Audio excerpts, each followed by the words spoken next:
Question 1, potential due to a system of charge is V is equal to 3 plus 2x. What will be value of electric field? किसी जगह पे जो विद्युतीय विभव है उसका मान 3 प्लस 2x है, तो वहाँ पे इलेक्ट्रिक फील्ड का मान कितना होगा?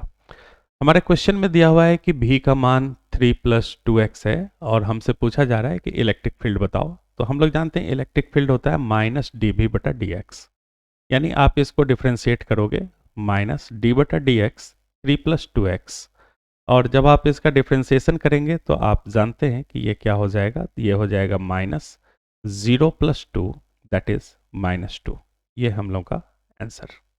Question number 2, two resistors of resistance ratio 3:4 are connected in parallel. Compare magnitude of heat produced in them. दो प्रतिरोध हैं जिनका प्रतिरोधों का अनुपात 3:4 है, उनको पैरेलल में जोड़ा गया है, तो उनमें जो हीट डेवलप होगा उनका रेशियो क्या होगा? इस प्रश्न का जवाब है कि हम लोग जानते हैं power is proportional to 1/r, तो हम लोग लिख सकते हैं P2/P1 is equal to R2/R1। लेकिन हमारे क्वेश्चन में दिया हुआ है बट R1/R2 का जो मान दिया हुआ है वो हमें दिया हुआ है 3/4, तो इसका उल्टा हम लोग को यूज करना होगा। हमें चाहिए R2/R1, इसलिए P2/P1 जो हो जाएगा वो किसके बराबर हो जाएगा, वो हो जाएगा 4/3। ये हो गया हम लोगों का answer. Question number 3, the equivalent capacitance of three equal capacitors connected in series combination is 6 microfarad.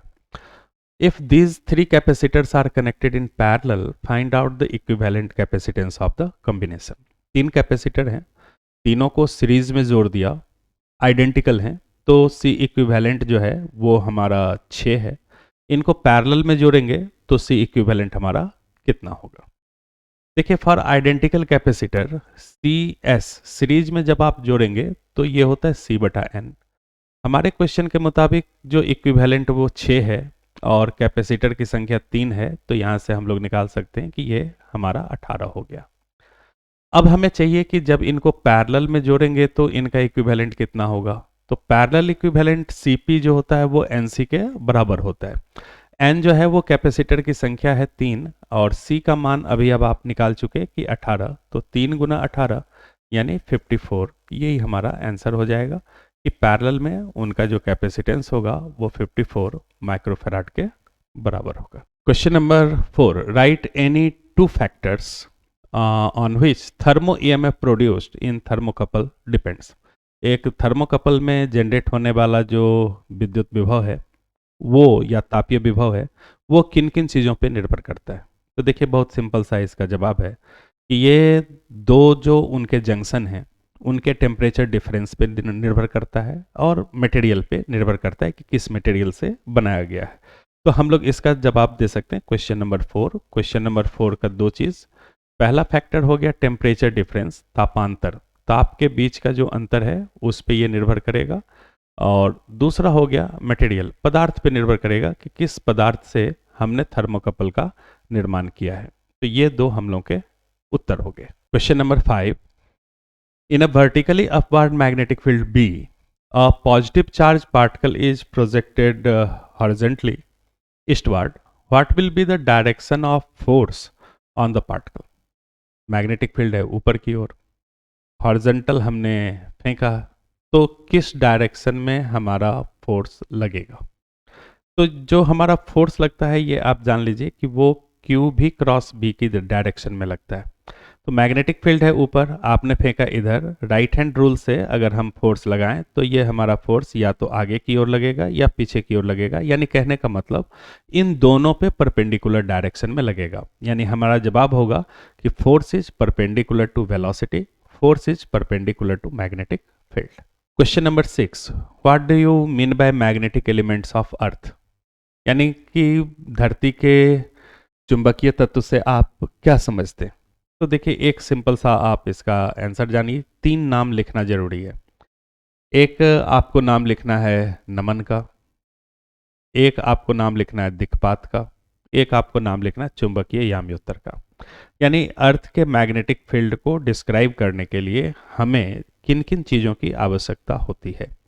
तो इसको डिस्क्राइब करने के लिए हमें ज़रूरत होती है मैग्नेटिक मेरिडियन की, हमें ज़रूरत होती है डेक्लिनेशन की, हमें ज़रूरत होती है डिप की। तो ये 3 नाम आप लिख देंगे, आपका आंसर सफिशिएंट हो जाएगा।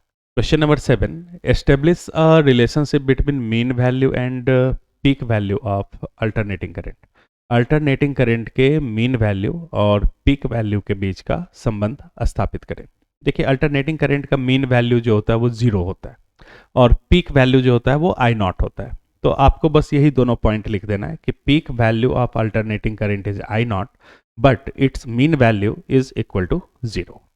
क्वेश्चन नंबर 8, प्रश्न है, what is ionosphere, what is the role in radio wave transmission. Ion मंडल क्या है और रेडियो तरंग के प्रसारण में इसकी क्या भूमिका है।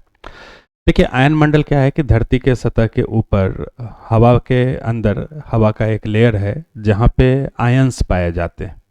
हम लोग के आसपास हवा है लेकिन जो मॉलिक्यूल्स हैं वो न्यूट्रल हैं। लेकिन आयन मंडल में क्या है कि वहाँ पे आयंस पाए जाते हैं। अर्थ से 10 किलोमीटर की ऊंचाई पे, लगभग 10 किलोमीटर की ऊंचाई पे ये हमारा आयनोस्फीयर जो है वो हमको मिलता है। इस आयनोस्फीयर की खासियत क्या होती है कि जो वेव हमारा बहुत ही हाई फ्रीक्वेंसी का होता है उसको तो ये एज इट इज़ अपने से होके गुजरने दे देता है, उसके साथ ये कुछ भी नहीं करता, तो उसके प्रसारण में आयन मंडल का कोई भी उपयोग नहीं है।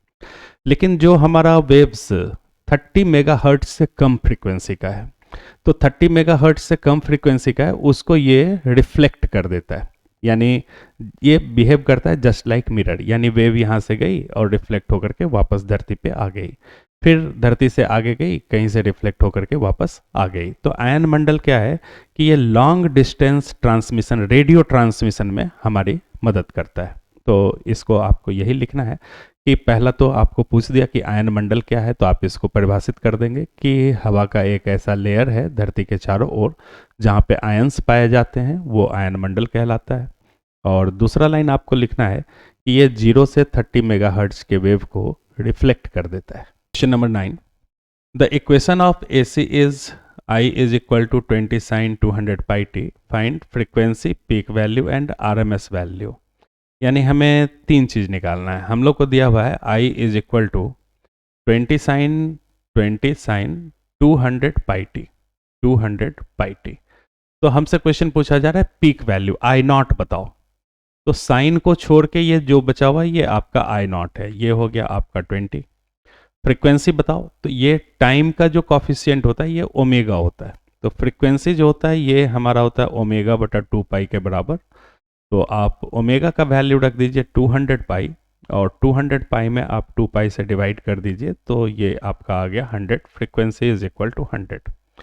तीसरा आपसे पूछा जा रहा है कि आप RMS वैल्यू बताइए। तो RMS वैल्यू जो होता है वो पीक वैल्यू अपॉन √2 होता है।